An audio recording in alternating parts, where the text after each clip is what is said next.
Sabbath reunited Rick Rubin and the number 13. By the late 2000s, the idea of Ozzy Osbourne, Tony Iommi, and Geezer Butler back in a studio felt like wishful thinking. Yet here it was, the first Black Sabbath studio album with Ozzy on vocals since 1978's Never Say Die. The reunion arrived under a cloud, though. Original drummer Bill Ward stepped away over a contract dispute that was never resolved, and Tony Iommi was fighting lymphoma throughout, flying between chemotherapy and recording. That the record exists at all is remarkable, and it debuted at number 1 in multiple countries, a genuine late career triumph for founding fathers of heavy metal. Producer Rick Rubin pushed the band toward their roots, reportedly playing them their own 1970 debut and asking them to think like a young band again.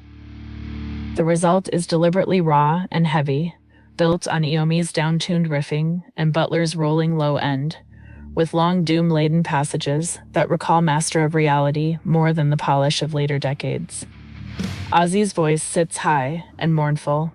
The songwriting leans into slow, crushing tempos and extended arrangements, several tracks stretching past 7 minutes.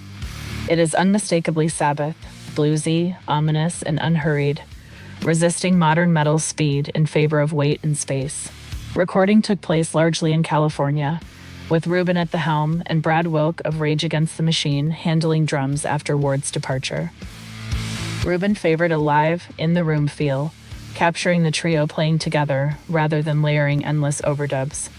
Iommi wrote riffs between medical treatments, and sessions were structured around his health. The band worked to keep tones vintage, chasing the sound of their earliest records rather than contemporary production tricks.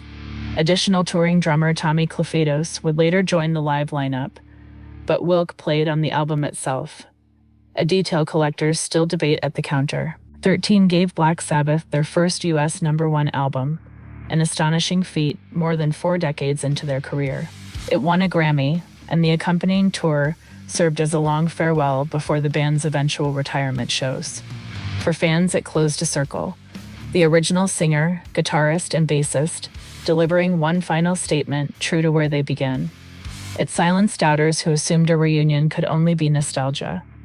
The album stands as proof that the founders of the genre still understood better than anyone what made their sound eternal: patience, dread, and a riff that refuses to hurry. Come by the vault and hold a piece of Sabbath's final chapter yourself.